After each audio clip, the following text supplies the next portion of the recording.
Today we are discuss about biomolecules. Biomolecules എന്ന് പറയുന്നത് നിങ്ങളുടെ സിലബസിലുള്ള 6ാമത്തെ മൊഡ്യൂളാണ്. അപ്പോൾ ബയോമോളിക്യൂൾസിനെ കുറിച്ച് നമുക്ക് പറയുകയാണെങ്കിൽ any molecule that is present in living organism. Living ഓർഗാനിസത്തിൽ പ്രസൻറ്റ് ചെയ്ത ഏത് മോളിക്യൂളിനെ നമുക്കെന്ത് പറയാം? ബയോമോളിക്യൂൾസ് എന്ന് പറയാം. അപ്പോൾ ബയോമോളിക്യൂൾസിന് എക്സാമ്പിൾ പറയുകയാണെങ്കിൽ carbohydrates, proteins, nucleic acids, lipids, അതുപോലെ എൻസൈംസ്, വൈറ്റമിൻസ്, ഇതൊക്കെ ബയോമോളിക്യൂൾസിന് എക്സാമ്പിളാണ്. അപ്പോൾ നിങ്ങളുടെ സിലബസിൽ ബയോമോളിക്യൂൾസ് 4 ടൈപ്സ് ബയോമോളിക്യൂൾസിനെ കുറിച്ചാണ് പറയാനുള്ളത്. Carbohydrates, proteins, nucleic acids and enzymes, അങ്ങനെ 4 ടൈപ്പ് ബയോമോളിക്യൂൾസിനെ കുറിച്ചാണ് പറയാനുള്ളത്. അപ്പോൾ നമുക്ക് തുടങ്ങാം. കാർബോഹൈഡ്രേറ്റ്. അപ്പോൾ എന്താണ് കാർബോഹൈഡ്രേറ്റ്സ് എന്ന് പറയുന്നാൽ? കാർബോഹൈഡ്രേറ്റ്സ് എന്ന് പറയുമ്പോൾ ഷുഗേഴ്സ്, സ്റ്റാർച്ച്, ഫൈബേഴ്സ് എല്ലാം കാർബോഹൈഡ്രേറ്റ്സ് ആണ്. ഇത് സാധാരണയായിട്ട് കാണുന്നത് ഫ്രൂട്ട്സിൽ, ഗ്രെയിൻസിൽ, അതുപോലെ വെജിറ്റബിൾസിൽ, മിൽക്ക് പ്രൊഡക്ട്സിൽ എല്ലാം കാർബോഹൈഡ്രേറ്റ്സ് കാണാം. അപ്പോൾ കാർബോഹൈഡ്രേറ്റ്സിൻ്റെ അനദർ നെയിമാണ് സാക്രൈഡ്സ് എന്ന്. സാക്രൈഡ്സ്. അപ്പോൾ most energy source of our ബോഡിയാണ് കാർബോഹൈഡ്രേറ്റ് എന്ന് പറയുന്നത്. ഇത് main types of nutrients in our body. Then carbohydrate is a biomolecule consist of carbon, hydrogen and oxygen. 3 type elements ആണ് കാർബോഹൈഡ്രേറ്റ്സിലുള്ളത്: കാർബൺ, ഹൈഡ്രജൻ ആൻഡ് ഓക്സിജൻ. ഇനി കാർബോഹൈഡ്രേറ്റ്സിൻ്റെ സ്ട്രക്ചറാണ് ഇവിടെ പറഞ്ഞത്. ഇത് സിമ്പിൾ ഷുഗറിൻ്റെ ഒരു സ്ട്രക്ചറാണ്. വെറുതെ സ്ട്രക്ചർ കാണിക്കാൻ വേണ്ടി മാത്രം പറഞ്ഞതേന്നുള്ളൂ. അപ്പോൾ ഫസ്റ്റ് നോക്കുക, ഫിഷർ പ്രൊജക്ഷനാണ് നമ്മൾ കണ്ടത്. നമുക്കറിയാം ഫിഷർ പ്രൊജക്ഷന്, അതുപോലെ 3 ഡയമെൻഷൻ റെപ്രസെൻറ്റേഷൻ, സൈക്ലിക് റെപ്രസെൻറ്റേഷൻ, അങ്ങനെ പല ടൈപ്പിലും നമുക്ക് കാർബോഹൈഡ്രേറ്റിനെ സ്ട്രക്ചർ വരക്കാൻ പറ്റും. അപ്പോൾ ഫസ്റ്റ് ഫിഷർ പ്രൊജക്ഷനാണ്. അതിൽ 3 ഡയമെൻഷൻ റെപ്രസെൻറ്റേഷനാണ്. സിമ്പിൾ ഷുഗറിൻ്റെ 3 ഡയമെൻഷണൽ റെപ്രസെൻറ്റേഷൻ, അതിൻ്റെ തന്നെ ഒരു സൈക്ലിക് സ്ട്രക്ചറാണ് നമ്മളിവിടെ കണ്ടത്. അത് നമുക്ക് കൂടുതലായിട്ട് നമ്മൾ സ്ട്രക്ചർ പഠിക്കുമ്പം ബാക്കിയുള്ളത് പറയും. ഇനി അതിൻ്റെ ക്ലാസിഫിക്കേഷൻ, കാർബോഹൈഡ്രേറ്റ്സിൻ്റെ ക്ലാസിഫിക്കേഷൻ എന്ന് പറയുമ്പം സാക്രൈഡ്സ് ആൻഡ് പോളിസാക്രൈഡ്സ് രണ്ടായിട്ടാണ് ആദ്യം നമ്മൾ ക്ലാസിഫൈ ചെയ്യുന്നത്. സാക്രൈഡ്സ് എന്ന് പറയുമ്പോൾ ഷുഗേഴ്സാണ്. ദെൻ പോളിസാക്രൈഡ്സ് എന്ന് പറയുമ്പോൾ കോംപ്ലക്സ് ഷുഗേഴ്സ്. ഈ സാക്രൈഡ്സിനെ തന്നെ നമുക്ക് രണ്ടായിട്ട് വീണ്ടും അതിനെ ഡിവൈഡ് ചെയ്യാം. എന്തൊക്കെയാണ്? Monosaccharides and disaccharides. അപ്പോൾ സാക്രൈഡ്സിലാണ് മോണോസാക്രൈഡ് ആൻഡ് ഡൈസാക്രൈഡ് വരുന്നത്. Then polysaccharide. അപ്പോൾ നമുക്ക് മൊത്തത്തിൽ പറയുകയാണെങ്കിൽ 3ആയിട്ട് നമുക്ക് കാർബോഹൈഡ്രേറ്റിനെ ഡിവൈഡ് ചെയ്യാം: മോണോസാക്രൈഡ്, ഡൈസാക്രൈഡ്സ് ആൻഡ് പോളിസാക്രൈഡ്സ്. അതിൻ്റെ ഫിസിക്കൽ പ്രോപ്പർട്ടീസ് എന്ന് പറയുമ്പം ലോ മോളിക്കുലാർ വെയിറ്റ് ആണ്. സാക്രൈഡ്സിനെല്ലാം ലോ മോളിക്കുലാർ വെയിറ്റ് ആണ്. അതുപോലെ വാട്ടറിൽ സോലിബിളാണ്. അതുപോലെ അതിൻ്റെ ടേസ്റ്റ് എന്ന് പറയുന്നത് സ്വീറ്റാണ്. ദെൻ പോളിസാക്രൈഡ്സ് ആകുമ്പം അത് കോംപ്ലക്സ് ഷുഗേഴ്സാണ്. അതുപോലെ ഹൈ മോളിക്കുലാർ വെയിറ്റ് ഉണ്ട് ഇതിന്. Then insoluble in water, then tasteless ആണ്. ഇനി അതിൻ്റെ കോമ്പോസിഷൻ എന്ന് പറയുമ്പം മോണോസാക്രൈഡ്സിൽ എന്ന് പറഞ്ഞാൽ സിമ്പിൾ ഷുഗേഴ്സ് ലിങ്ക് ചെയ്തിട്ടാണ് മോണോസാക്രൈഡ് ഉണ്ടാകുന്നത്. ദെൻ ഡബിൾ ഷുഗേഴ്സ് ലിങ്ക് ചെയ്തിട്ടാണ് ഡൈസാക്രൈഡ്സ് ഉണ്ടാകുന്നത്. അതുപോലെ പോളിസാക്രൈഡ്സ് പറഞ്ഞാൽ മൾട്ടിപ്പിൾ ഷുഗേഴ്സ് ലിങ്ക് ചെയ്തിട്ടാണ് എന്താകുന്നത്? പോളിസാക്രൈഡ്സ് ഉണ്ടാകുന്നത്. അതിൻ്റെ ഡയഗ്രമാറ്റിക് റെപ്രസെൻറ്റേഷൻ എന്ന് പറഞ്ഞാൽ സിമ്പിൾ ഷുഗറിൻ്റെ നമ്മൾ പറഞ്ഞു സിമ്പിൾ ഷുഗർ മാത്രമേ ഉണ്ടാവുള്ളൂ. പക്ഷേ ഡബിൾ ഷുഗേഴ്സും ആൻഡ് മൾട്ടിപ്പിൾ ഷുഗേഴ്സിലും ഗ്ലൈക്കോസിഡിക് ലിങ്കേജ് വഴിയാണ് ഈ ഷുഗേഴ്സ് ലിങ്ക് ചെയ്യുന്നത്. അപ്പോൾ ഡൈസാക്രൈഡ്സിൽ ആൻഡ് പോളിസാക്രൈഡ്സിൽ മാത്രമാണ് ഗ്ലൈക്കോസിഡിക് ബോണ്ട് വരുന്നത്, അല്ലെങ്കിൽ ഗ്ലൈക്കോസിഡിക് ലിങ്കേജ് വരുന്നത്. ഇനി അതിൻ്റെ ജനറൽ ഫോർമുല എന്ന് പറയുന്നത് CH2O N ടൈംസ്. അതിൽ N എന്ന് പറയുന്നത് 3 മുതൽ 7 വരെ ആവാം. ഇനി ഡൈസാക്രൈഡ്സ് ആകുമ്പോൾ C12H22O11. ദെൻ മൾട്ടിപ്പിൾ ഷുഗേഴ്സ് ആകുമ്പോഴോ CXH2O N ടൈംസ്. N എന്ന് പറയുന്നത് എത്ര വേണമെങ്കിലും വരാം. ഇനി അതിന് എക്സാമ്പിൾ പറയുകയാണെങ്കിൽ glyceraldehyde, glucose, fructose, galactose, ribose sugar എല്ലാം നമ്മളെ മോണോസാക്രൈഡിൻ്റെ എക്സാമ്പിളാണ്.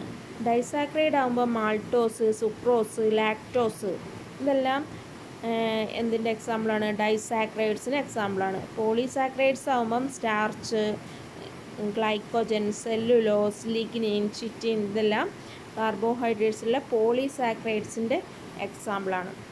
അപ്പോൾ ഇത്രയാണ് അതിൻ്റെ ക്ലാസിഫിക്കേഷൻ. 3 ടൈപ്പ് ക്ലാസിഫിക്കേഷൻ കണ്ടു.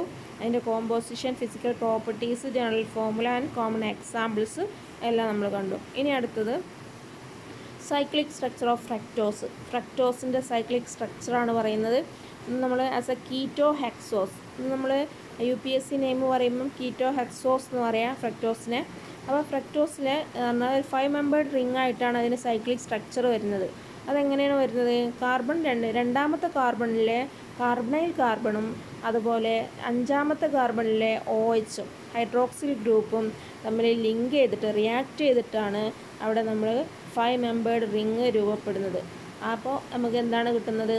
ആൽഫ ഡി ഫ്രക്ടോസും ബീറ്റ ഡി ഫ്രക്ടോസും.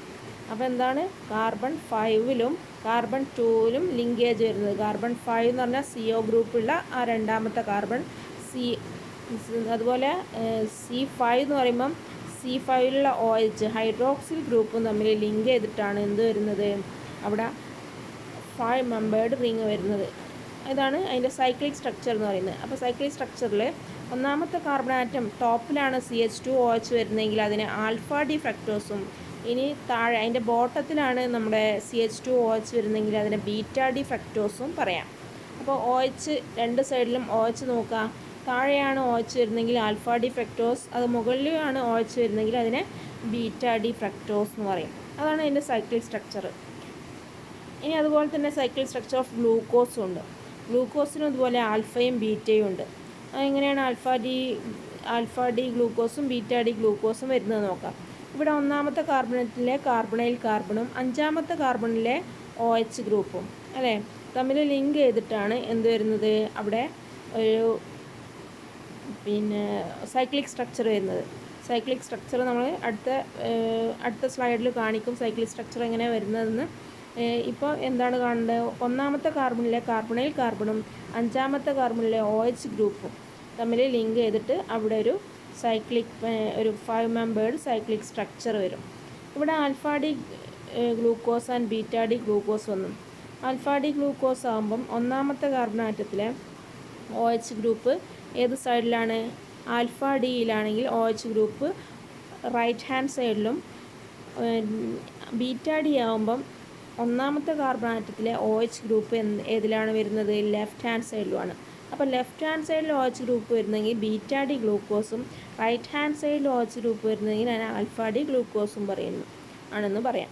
ഇനി ഇതിൻ്റെ ക്രിസ്റ്റലൈസേഷൻ നടക്കുന്നത് 303 കെൽവിനിലാണ് ഇതിൻ്റെ ക്രിസ്റ്റലൈസേഷൻ നടക്കുക ആൽഫ ഡി ഗ്ലൂക്കോസിൻ്റെ കേസിൽ. ഇനി ബീറ്റ ഡി ഗ്ലൂക്കോസിൻ്റെ കേസിൽ ക്രിസ്റ്റലൈസേഷൻ നടക്കുന്നത് 373 കെൽവിനിലാണ്. അപ്പോൾ അതിൻ്റെ കെൽവിനിലെല്ലാം വ്യത്യാസമുണ്ട്. അപ്പോൾ ഇതിൻ്റെ രണ്ട് ഇനാൻഷ്യോമേഴ്സാണ് നമ്മൾ ആൽഫ ഡിയും ബീറ്റ ഡിയും കണ്ടത്. ഇനി ആൽഫ ഡി ഗ്ലൂക്കോസും ബീറ്റ ഡി ഗ്ലൂക്കോസും അതിൻ്റെ സ്ട്രക്ചർ സൈക്ലിക് സ്ട്രക്ചർ നോക്കൂ. സൈക്ലിക് സ്ട്രക്ചറിൽ ആൽഫ ഡി ഗ്ലൂക്കോസ് ആകുമ്പം എവിടെയാണ് OHും Hഉം OHും വരുന്നത് നോക്കാം.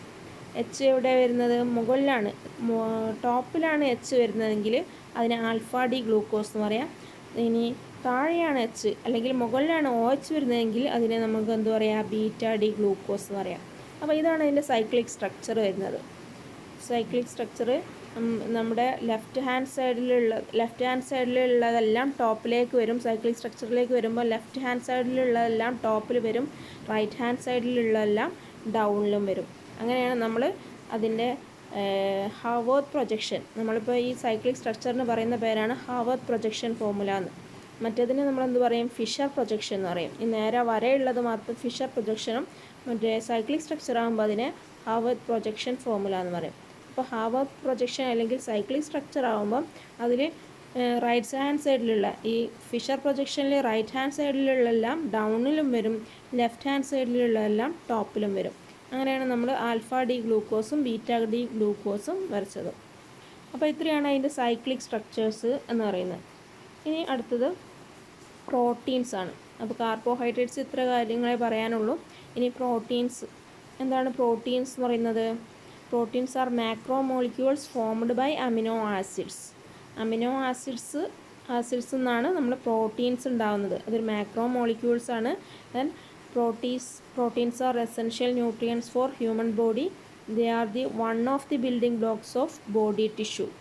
അപ്പോൾ ബോഡി ടിഷ്യൂവിൻ്റെ ബിൽഡിംഗ് ബ്ലോക്സ് ആയിട്ടാണ് proteins. Proteins are polymer chain made up of amino acid linked together by peptide bonds. അപ്പോൾ പ്രോട്ടീൻസ് പോളിമർ ചെയിൻസ് ആണ്. ഈ അമിനോ ആസിഡ് പെപ്റ്റൈഡ് ബോണ്ടായിട്ട് ലിങ്ക് ചെയ്തിട്ടാണ് എന്ത് വരുന്നത്, പ്രോട്ടീൻസ് ഉണ്ടാവുന്നത്. ഇനി എന്താണ് അമിനോ ആസിഡ്സ്? നമുക്കറിയാം അമിനോ ആസിഡ്സ് എന്ന് പറയുമ്പോൾ അമിനോ ഗ്രൂപ്പുണ്ട്, കാർബോക്സിൽ ഗ്രൂപ്പുണ്ട്. ഈ കാർബോക്സിൽ ഗ്രൂപ്പും അമിനോ ആസിഡ് ഗ്രൂപ്പ് രണ്ട് ഫങ്ഷണൽ ഗ്രൂപ്പ് ലിങ്ക് ചെയ്തിട്ട് അതിൻ്റെ കൂടെ തന്നെ ഒരു ആർ ഗ്രൂപ്പ് ഉണ്ടാവും. എന്താണ് ആർ ഗ്രൂപ്പ് എന്ന് പറഞ്ഞാൽ? സൈഡ് ചെയിൻ ആയിട്ട് ആർ ഗ്രൂപ്പ് വരും. ആർ ഗ്രൂപ്പ് എന്ന് പറഞ്ഞാൽ ആൽക്കൈൽ ഗ്രൂപ്പാണ്. ഈ ആൽക്കൈൽ ഗ്രൂപ്പ് ഓരോ അമിനോ ആസിഡ്സിനും different type of R group ആയിരിക്കും. അപ്പോൾ അമിനോ ആസിഡ്സ് എന്ന് പറഞ്ഞാൽ അമിനോ ഗ്രൂപ്പും കാർബോക്സിൽ ഗ്രൂപ്പും ഡിഫറെൻറ്റ് ടൈപ്സ് ഓഫ് ആർ ഗ്രൂപ്പും തമ്മിൽ ചേർന്നുണ്ടാകുന്നതാണ് അമിനോ ആസിഡ്സ് എന്ന് പറയുന്നത്. അപ്പോൾ എല്ലാ അമിനോ ആസിഡ്സിലും അമിനോ ഗ്രൂപ്പും ഉണ്ടാവും, കാർബോക്സിൽ ഗ്രൂപ്പും ഉണ്ടാവും. ഇനി എന്താണ് അമിനോ ആസിഡ്സ് എന്ന് പറയുന്നത്? Amino acids are building block. ഒന്നും കൂടെ പറയുകയാണ് amino acids are the building blocks of proteins. അതുപോലെ 500 ടൈപ്സ് ഓഫ് അമിനോ ആസിഡ്സ് നമുക്ക് നോൺ ആയിട്ടുള്ളതുണ്ട്. Proteins are linear polymers built of monomer units called amino acids. അപ്പോൾ proteins എന്ന് പറഞ്ഞാൽ പോളിമറാണ്. ആ പോളിമർ ഉണ്ടാക്കുന്ന മോണോമർ യൂണിറ്റ്സ് ആണ് എന്ത്, അമിനോ ആസിഡ്സ് എന്ന് പറയുന്നത്. Proteins are the most abundant macromolecules in our human body. The function of proteins is directly depend on the three-dimensional structure. അപ്പോൾ ഓരോ സ്ട്രക്ചർ മാറുന്നതിനനുസരിച്ച് ഓരോ പ്രോട്ടീൻസിൻ്റെയും ഫങ്ഷൻ മാറുന്നുണ്ട്. 3-dimensional സ്ട്രക്ചർ ആണെങ്കിൽ അതിൻ്റെ the function of protein is directly depend on the 3-dimensional structure. Depend ചെയ്യുന്നുണ്ട് 3-dimensional structure. Then പ്രോട്ടീൻസിൽ wide variety of functional group include ചെയ്യുന്നുണ്ട്. ഏതൊക്കെയാണ്? Alcohols, thiols, thioethers, carboxylic acids and carboxamide, variety of basic groups. ഇത്രയും ഉണ്ട് പ്രോട്ടീൻസിൽ നമ്മൾ contain ചെയ്തത്. ഇനി amino acids തന്നെ ഒന്നുകൂടെ പറയാണ്, കൂടുതൽ അറിയാൻ വേണ്ടിയിട്ട് പറയാണ്. അതിൽ COOH ഗ്രൂപ്പ് നമ്മൾ പറഞ്ഞു, കാർബോക്സിൽ ഗ്രൂപ്പ് ഉണ്ട്, അമിനോ ഗ്രൂപ്പ് ഉണ്ട്. All amino group found in proteins have basic structure. അതുപോലെ human body needs high levels of protein and peptide to function. അതുപോലെ and for the body to be able build these proteins and peptides naturally it requires amino acids. അപ്പോൾ amino acids ആണ് നമ്മുടെ പ്രോട്ടീൻസിലുള്ള monomer unit. ഈ monomer unit എല്ലാം combine ചെയ്തിട്ടാണ് നമുക്ക് polymer ആയിട്ടുള്ള പ്രോട്ടീൻസ് കിട്ടുക. അപ്പോൾ ഓരോ പ്രോട്ടീൻസിനും ഓരോ ടൈപ്പ് അമിനോ ആസിഡ്സ് ആവും. അമിനോ ആസിഡ് മാറുക എന്ന് പറയുന്നത് അതിൻ്റെ സ്ട്രക്ചറിൽ ആർ ഗ്രൂപ്പിലുള്ള മാറ്റമാണ് വരിക. ആർ ഗ്രൂപ്പ് എന്ന് പറഞ്ഞാൽ ആൽക്കൈൽ ഗ്രൂപ്പാണ്. ആൽക്കൈൽ ഗ്രൂപ്പ് മാറുന്നതിനനുസരിച്ച് ഓരോ ടൈപ്പ് അമിനോ ആസിഡ്സ് ഉണ്ടാവും. ഈ അമിനോ ആസിഡ്സ് എല്ലാം കമ്പൈൻ ചെയ്തിട്ടാണ് പ്രോട്ടീൻ ഉണ്ടാകുന്നത്. ഈ പ്രോട്ടീനിന് അമിനോ ആസിഡ്സ് മാറുന്നതിനനുസരിച്ച് ഈ പ്രോട്ടീൻ്റെ ഫങ്ഷനും മാറിക്കൊണ്ടേയിരിക്കും. ഇനി amino acids as bases, amino acids as acid. ഈ അമിനോ ആസിഡ്സ് എന്ന് പറയുന്നത് ബേസായിട്ട് ആക്ട് ചെയ്യുന്നുണ്ട്, അതുപോലെ ആസിഡ്സ് ആയിട്ടും ആക്ട് ചെയ്യുന്നുണ്ട്. അപ്പോൾ സ്ട്രോങ്ലി ആസിഡിക് കണ്ടീഷനിൽ പോസിറ്റീവ് അയോൺ ആയിട്ടാണ് അമിനോ ആസിഡ് നിൽക്കുക. അമിനോ ആസിഡ് അവിടെ എന്തായിട്ടാണ് ബിഹേവ് ചെയ്യുക? ബേസായിട്ട്. അപ്പോൾ ബേസായിട്ടുള്ളതെല്ലാം പോസിറ്റീവ് അയോണാണ്. ഇവിടെ CO- ഗെയിൻസ് എ പ്രോട്ടോൺ. ഇവിടെ CO- ഒരു പ്രോട്ടോണിനെ ഗെയിൻ ചെയ്തിട്ട് അത് പോസിറ്റീവ് അയോണായിട്ട് മാറും. ഇവിടെ നോക്കുക, NH3+. നമുക്കറിയാം അമിനോ ആസിഡ് എന്ന് പറഞ്ഞാൽ H+നെ ഗെയിൻ ചെയ്തിട്ട് NH3+, അതുപോലെ COOH O- ഒരു H+ കയറും. അവിടെ എന്തായിട്ട് മാറും? അതൊരു പോസിറ്റീവ് അയോണായിട്ട് മാറും. അപ്പോൾ പോസിറ്റീവ് അയോണായിട്ടാണ് അവിടെ മാറുന്നത്. ഇനി അമിനോ ആസിഡ്സ് ആസ് ആസിഡ്സ് ആണെങ്കിൽ അത് ആൽക്കലൈൻ കണ്ടീഷനിൽ നെഗറ്റീവ് അയോണായിട്ട് മാറും. അപ്പോൾ ആൽക്കലൈൻ കണ്ടീഷൻ എന്ന് പറഞ്ഞാൽ OH- പ്രസൻസിൽ അവിടെ NH2 ഒരു അയോൺ, ഒരു H+നെ ലോസ് ചെയ്യും. അപ്പോൾ COO- ആയിട്ടത് മാറും. അപ്പോൾ എന്താണ് അവിടെ? അമിനോ ആസിഡ്സ് ബേസസ് ആയിട്ടും നമുക്ക് ആക്ട് ചെയ്യുന്നുണ്ട്, അമിനോ ആസിഡ് ആസിഡ്സ് ആയിട്ടും ആക്ട് ചെയ്യുന്നുണ്ട്. അപ്പോൾ അമിനോ ആസിഡ് ആസിഡായും ബേസായിട്ടും ഒരൊറ്റ കോമ്പൗണ്ടിലാണ് ആക്ട് ചെയ്യുന്നതെങ്കിൽ അതിനെ നമുക്ക് എന്താ പറയുക? അസിറ്റർ അയോൺ എന്ന് പറയാം. അതാണ് അടുത്ത സ്ലൈഡിൽ പറയുന്നത്. Amino acid zwitterions. Amino acid exist as zitrions, a dipolar ion that results from an internal acid-base reaction. അപ്പോൾ അമിനോ ആസിഡ് എന്ന് പറയുന്ന ഒരു ആസിഡ് ബേസ് റിയാക്ഷനിൽ അത് സിട്രോ അയോണായിട്ട് അത് ആക്ട് ചെയ്യുന്നുണ്ട്. എന്താണ് സിട്രോ അയോൺ നോക്കുക. ഇവിടെ non ionised form of amino acid കണ്ടു. നോൺ അയോണൈസ്ഡ് ഫോം എന്ന് പറഞ്ഞാൽ അവിടെ ഒരു അയോൺസും ഇല്ല, നെഗറ്റീവ് അയോണോ ഇല്ല, പോസിറ്റീവ് അയോണോ ഇല്ല. അപ്പോൾ നോൺ അയോണൈസ്ഡ് ഫോമാണത്. ഇത് സാധാരണയായിട്ട് എക്സിസ്റ്റ് ചെയ്യുന്നില്ല. അപ്പോൾ അമിനോ ആസിഡ്സ് എപ്പോഴും പോസിറ്റീവ് അയോണായിട്ടോ അല്ലെങ്കിൽ നെഗറ്റീവ് അയോണായിട്ടോ അല്ലെങ്കിൽ സിട്രോ അയോണായിട്ടോ ആണോ എക്സിസ്റ്റ് ചെയ്യുക. അപ്പോൾ എക്സിസ്റ്റ് ചെയ്യുന്ന ഒരു ഫോമാണിത്, സിട്രോ അയോൺ ഫോം. അവിടെ NH3+ ഒരു H+നെ ഗെയിൻ ചെയ്തിട്ട് NH3+ ആയി. അതുപോലെ COOH ഒരു H+നെ ലോസ് ചെയ്തിട്ട് അത് മൈനസായിട്ട് മാറി അല്ലേ. അപ്പോൾ അവിടെ സിട്രോ അയോണായി. പോസിറ്റീവ് ചാർജും നെഗറ്റീവ് ചാർജും ഒരൊറ്റ കോമ്പൗണ്ടിലാണ് വരുന്നത്. അതുകൊണ്ട് ഇതിനെ സിട്രോ അയോൺ എന്ന് പറയാം. അപ്പോൾ അതിൻ്റെ നെറ്റ് ചാർജ് എന്ന് പറയുന്നത് 0 ആയിരിക്കും. പോസിറ്റീവും നെഗറ്റീവും ക്യാൻസൽ ചെയ്തിട്ട് 0 ആയിട്ട് മാറും. ഇതാണ് സിട്രോ അയോൺ. ഇനി അമിനോ ആസിഡ് സിട്രോ അയോൺ ആവുന്നതിന് pHൻ്റെ കാര്യം കൂടെ പറയുന്നുണ്ട്. അപ്പോൾ അമിനോ ആസിഡ് നമ്മളെന്തായിട്ട് മാറി, NH3+ഉം O- ആയിട്ട് സിട്രോ അയോണായിട്ട് മാറി. അപ്പോൾ ലോ pHലാണെങ്കിൽ അത് കാറ്റോൺ ആയിരിക്കും. ലോ pH എന്ന് പറഞ്ഞാൽ എന്താണ്, പോസിറ്റീവ് ചാർജ് ആയിരിക്കും. അപ്പോൾ അത് ലോ pH ആയിരിക്കും, അത് കാറ്റോൺ ആയിരിക്കും. ദെൻ സിട്രോ അയോൺ ആകുമ്പോൾ ഒരു മോഡറേറ്റ് pHൽ പോസിറ്റീവ് ചാർജും നെഗറ്റീവ് ചാർജും ഒരൊറ്റ കോമ്പൗണ്ടിലായതുകൊണ്ട് അവിടെ pH മോഡറേറ്റ് ആവും. അതിൻ്റെ 0 ലെവലാണെന്ന് നമ്മൾ പറഞ്ഞു അതിൻ്റെ ചാർജ്. ദെൻ ആനയോൺ ആകുമ്പോൾ എന്താണ്, ഹൈ pH ആയിരിക്കും, നെഗറ്റീവ് ചാർജ് ആയിരിക്കും, അതുപോലെ ഹൈ pH ആയിരിക്കും. ഇതാണ് സിട്രോ അയോണിൻ്റെ കേസിൽ. ഇനി പെപ്റ്റൈഡ് ബോണ്ട് ഫോർമേഷൻ. എന്താണ് peptide bond? Amino acids are linked together by condensation reaction between carboxylic and amino group formed from two different amino acids. രണ്ട് അമിനോ ആസിഡ്സ് ലിങ്ക് ചെയ്തിട്ട് condensation reaction നടക്കും. അവിടെ condensation എന്ന് പറഞ്ഞാൽ എന്താണ്, എന്തെങ്കിലും ഒരു ചെറിയ കോമ്പൗണ്ട് ചെറിയ മോളിക്യൂൾ പുറത്തേക്ക് വിടുന്നതാണ് കണ്ടൻസേഷൻ റിയാക്ഷൻ എന്ന് പറഞ്ഞത്.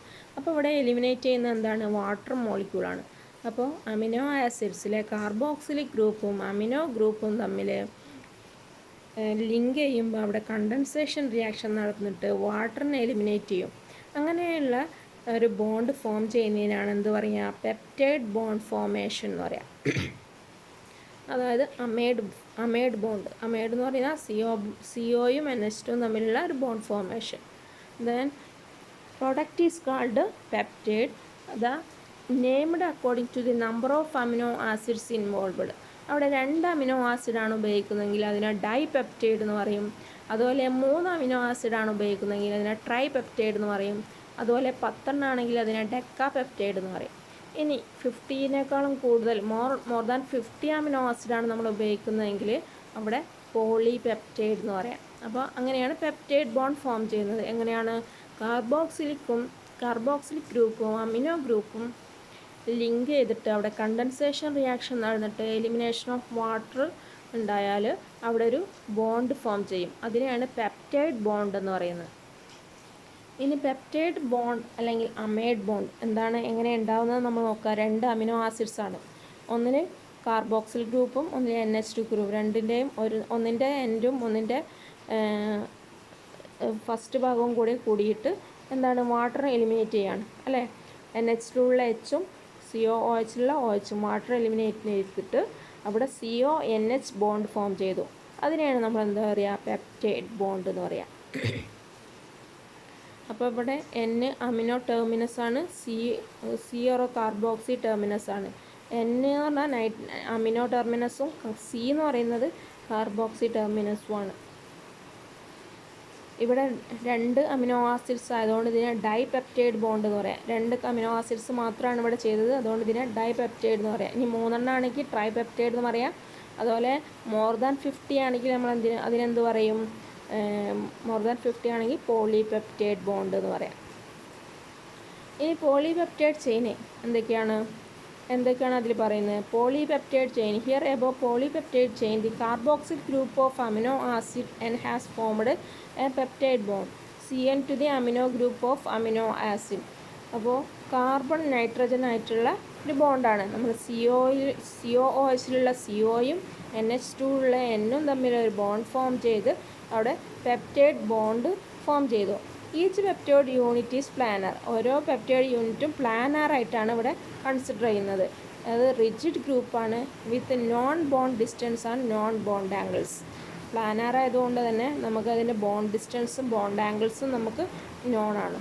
അതുപോലെ the peptide group is planar. Peptide group planar ആണ്. കാരണം എന്താണ്? Additional electron pair of CO bond is delocalized. CO ബോണ്ടിലുള്ള additional electron delocalize over peptide group. അതുകൊണ്ട് CN rotation bond is prevented by energy barrier. അപ്പോൾ CN rotation അവിടെ prevent ചെയ്ത് നിൽക്കുകയാണ്. Prevent ചെയ്ത് നിൽക്കുന്നതുകൊണ്ട് തന്നെ അത് പ്ലാനാർ പൊസിഷനിലാണ്. അതുകൊണ്ട് പെപ്റ്റൈഡ് ഗ്രൂപ്പ് എപ്പോഴും പ്ലാനാർ ആയിരിക്കും. ഇനി മെയിൻ ചെയിൻ പാർട്ട് എന്ന് പറയുന്നത് ഏതാണ്? NH ഗ്രൂപ്പും CO ഗ്രൂപ്പും ഉള്ള മെയിൻ ചെയിൻ പാർട്ടും അതുപോലെ സൈഡ് ചെയിൻ R ഗ്രൂപ്പ് അത് ഡിഫറെൻ്റ് ആയിരിക്കും. മെയിൻ ചെയിൻ പാർട്ട് എപ്പോഴും ഐഡൻറ്റിക്കൽ ആയിരിക്കും. മെയിൻ ചെയിൻ പാർട്ട് എന്ന് പറയുന്നത് NH group, CO group, hydrogen atom ഇവ വരുന്നത് എപ്പോഴും ഒരു ഐഡൻറ്റിക്കൽ റെസിഡ്യൂ ആയിരിക്കും. അതുപോലെ R ഗ്രൂപ്പ് നമുക്കറിയാം. ഓരോ R ഗ്രൂപ്പ് മാറുന്നതിനനുസരിച്ച് പ്രോട്ടീൻസിൻ്റെയും അതുപോലെ അമിനോ ആസിഡും ഡിഫറെൻ്റ് ആയിരിക്കും. അതാണ് ഇവിടെ പറയുന്നത്.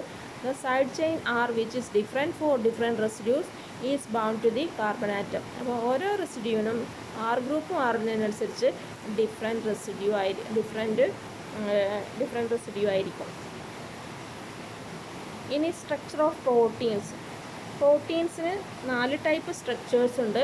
Primary structure, secondary structure, tertiary and quaternary. ഇതിൽ 3 ടൈപ്പ് സ്ട്രക്ചറാണ് നിങ്ങളെ സിലബസിൽ പറയുന്നത്. Primary, secondary and tertiary. Primary structure എന്ന് പറഞ്ഞാൽ അമിനോ ആസിഡിൻ്റെ സീക്വൻസ് ഓഫ് ചെയിനാണ് പ്രൈമറി സ്ട്രക്ചർ എന്ന് പറയുന്നത്. ദെൻ സെക്കൻഡറി സ്ട്രക്ചർ എന്ന് പറയുമ്പം local folding of polypeptide chain into helices or sheets. അവിടെ ഫോൾഡിങ് നടക്കുന്നുണ്ട്. ഈ സീക്വൻസ് ഓഫ് ചെയിൻ തന്നെ ഫോൾഡ് ചെയ്തിട്ട് ഹെലിക്സ് രൂപത്തിലോ അല്ലെങ്കിൽ ഷീറ്റ് രൂപത്തിലോ ആയിട്ട് മാറും. അതിനാണ് നമ്മൾ എന്താ പറയുക secondary structure of protein. Secondary സ്ട്രക്ചറിൽ 2 ടൈപ്പ് ഉണ്ട്. ആൽഫ ഹെലിക്സിൻ്റെ ടൈപ്പും ഉണ്ട്, ബീറ്റ പ്ലീറ്റഡ് ഷീറ്റും ഉണ്ട്. 2 ടൈപ്പ് അവിടെ കണ്ടു. ഒരു ബ്ലൂ ആയിട്ടും റെഡ് ആയിട്ടും നമ്മൾ കണ്ടു സെക്കൻഡറി പ്രോട്ടീൻ സ്ട്രക്ചറിൽ.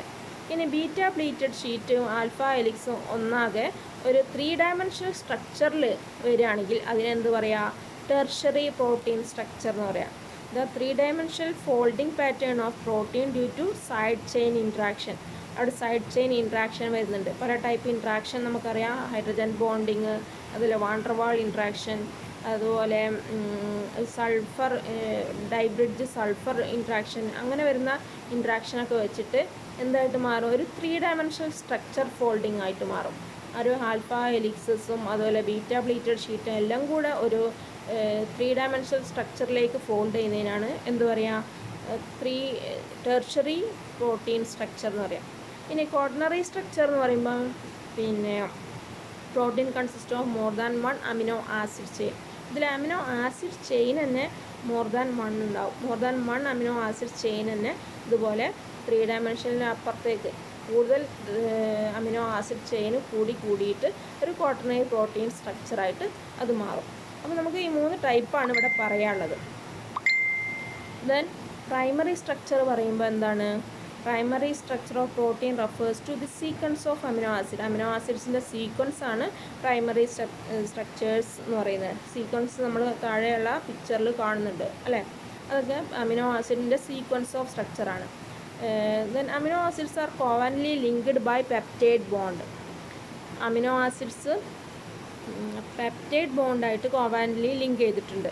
Then each component amino acid in a polypeptide is called residue. ഓരോ കോമ്പണൻറ്റിനെയും നമ്മൾ റെസിഡ്യൂ എന്നാണ് പറയുക, അല്ലെങ്കിൽ മോയിറ്റി. ഓരോ അമിനോ ആസിഡ്സിൻ്റെ each component amino acids in a polypeptide is called residue. അപ്പോൾ അമിനോ ആസിഡ്സിൻ്റെ ഓരോ ഭാഗത്തെയും നമ്മൾ റെസിഡ്യൂ എന്ന് പറയും. Then by convention primary structure of protein starts from the amino terminal. Start ചെയ്യുന്നത് അമിനോ ടെർമിനലായിട്ടും എൻഡ് ചെയ്യുന്നത് കാർബോക്സിക് ടെർമിനലും ആയിട്ടാണ് നമ്മളെ പ്രൈമറി സ്ട്രക്ചറിൽ. Next secondary structure. നമ്മൾ പറഞ്ഞു 2 ടൈപ്പ് സെക്കൻഡറി സ്ട്രക്ചേഴ്സ് ഉണ്ട്. ഒന്ന് ആൽഫ ഹെലിക്സ് സ്ട്രക്ചറും ബീറ്റ പ്ലീറ്റഡ് ഷീറ്റ്സും. അതിൽ secondary structure of proteins defined by steric relationship between amino acid. അവിടെ സ്റ്റെറിക് റിലേഷൻഷിപ്പാണ് നടത്തുന്നത്. സ്റ്റെറിക് റിലേഷൻഷിപ്പ് എന്ന് പറഞ്ഞാൽ ഹൈഡ്രജൻ ബോണ്ടിങ് അങ്ങനത്തെ സ്റ്റെറിക് ആയിട്ട് അട്രാക്റ്റീവ് ആയിട്ടുള്ള ബോൺസ് ആണ് അവിടെ സ്റ്റെറിക് റിലേഷൻഷിപ്പിൽ വരുന്നത്. അപ്പോൾ അമിനോ ആസിഡ് സ്റ്റെറിക് റിലേഷൻഷിപ്പ് നടത്തിയിട്ട് അവിടെ പ്രൈമറി സ്ട്രക്ചർ തന്നെ ഒരു ഷീറ്റായിട്ടോ അല്ലെങ്കിൽ ഹെലിക്സ് സ്ട്രക്ചറായിട്ടോ ആയിട്ട് മാറും. അതിനെയാണ് നമ്മൾ എന്ത് പറയുക, സെക്കൻഡറി സ്ട്രക്ചർ ഓഫ് പ്രോട്ടീൻ എന്ന് പറയാം. അടുത്ത ടെർഷ്യറി സ്ട്രക്ചർ, ഇതൊരു 3D സ്ട്രക്ചറാണ് വരിക. അപ്പോൾ 3D സ്ട്രക്ചറിൽ പ്രോട്ടീൻസിൻ്റെ 3D സ്ട്രക്ചർ അവിടെ എന്തൊക്കെ ലിങ്കേജാണ് ഉണ്ടാകുന്നത്? ഹൈഡ്രജൻ ബോൺസ് ഉണ്ട്, ഹൈഡ്രോഫിലിക് ഇൻട്രാക്ഷൻ ഉണ്ട്, ഹൈഡ്രോഫോബിക് ഇൻട്രാക്ഷൻ, അതുപോലെ disulphide bonds, then salt bridge, അങ്ങനെയുള്ള ഒരുപാട് ഇൻട്രാക്ഷൻ വെച്ചിട്ട് ഈ നമ്മുടെ ഫസ്റ്റ് പ്രൈമറി സ്ട്രക്ചറിൽ അതുപോലെ സെക്കൻഡറി സ്ട്രക്ചറിലുള്ള പ്രോട്ടീൻസ് എല്ലാം കൂടെ ഇൻട്രാക്റ്റ് ചെയ്തിട്ട് ഒരു 3D സ്ട്രക്ചറായിട്ട് മാറും. അതിനാണ് എന്ത് പറയുക, ടെർഷ്യറി സ്ട്രക്ചർ എന്ന് പറയാം. അതിൽ ബോൺ ടൈപ്സ് ഉണ്ട്. എന്തൊക്കെ ബോൺ ടൈപ്സാണ് ഉള്ളത്? നമ്മൾ പറഞ്ഞു ഹൈഡ്രോഫോബിക് ഇൻട്രാക്ഷൻ ഉണ്ട്, ഡൈസൾഫൈഡ് ബ്രിഡ്ജ് ഉണ്ട്, ഹൈഡ്രജൻ ബോൺസ് ഉണ്ട്, ഹൈഡ്രോഫിലിക് ഇൻട്രാക്ഷൻ ഉണ്ട്, അയണിക് ബോൺസ് ഉണ്ട്. ഹൈഡ്രോഫോബിക് എന്ന് പറയുന്നത് എന്താണ്? അമിനോ ആസിഡ്സ് സെൻറ്ററിലേക്ക് അട്രാക്റ്റ് ചെയ്തിട്ട് അവിടെ പോളിപെപ്റ്റൈഡ് ബോണ്ട് വാട്ടറിനെ അവോയ്ഡ് ചെയ്യും. അതിനാണ് നമ്മൾ ഹൈഡ്രോഫോബിക് ഇൻട്രാക്ഷൻ എന്ന് പറയാം. ഇനി ഡൈസൾഫൈഡ് ബ്രിഡ്ജ് പറഞ്ഞാൽ സൾഫൈഡ് 2 സൾഫർ ആറ്റുണ്ടാകും. ആ ചിത്രത്തിൽ ഇതിനെ കാണാൻ പറ്റും. Amino acid cysteine forms a bond with another cysteine through its R group. അപ്പോൾ ഒരു സിസ്റ്റീൻ ഗ്രൂപ്പ് അനദർ സിസ്റ്റീനായിട്ട് സൾഫർ ലിങ്കേജ് ഉണ്ടാകും. സൾഫൈഡ് ബ്രിഡ്ജ് ഉണ്ടാക്കുന്നതിനാണ് ഡൈസൾഫൈഡ് ബ്രിഡ്ജ് എന്ന് പറയാം. ഇനി ഹൈഡ്രജൻ ബോണ്ട് നമുക്കറിയാലോ അല്ലേ? Polar R groups on the amino acid form bonds with other polar R groups. 2 R groups തമ്മിലൊരു ഹൈഡ്രജൻ ബോണ്ട് അവിടെ ഫോം ചെയ്യുന്നുണ്ട്. അതുപോലെ ഹൈഡ്രോഫിലിക് ഇൻട്രാക്ഷൻ എന്ന് പറയുന്നത് നേരത്തെ ഹൈഡ്രോഫോബിക്കിൻ്റെ നേരെ ഓപ്പോസിറ്റായിട്ട് വരും. These amino acid orient themselves outward. ഇത് ഔട്ട്വാർഡിലേക്കാണ് ഓറിയൻറ്റേഷൻ നടക്കുന്നത്. അപ്പോൾ അത് ക്ലോസ് ടു ദി വാട്ടറിലേക്ക് ക്ലോസ് ചെയ്തിട്ട്, അതാണ് ഹൈഡ്രോഫിലിക് എന്ന് പറഞ്ഞാൽ വാട്ടർ ലവിങ്. മറ്റേ ഹൈഡ്രോഫോബിക് എന്ന് പറയുമ്പോൾ water hating. Then ionic bonds എന്ന് പറയുന്നത് positively charge R groups bond together അല്ലേ?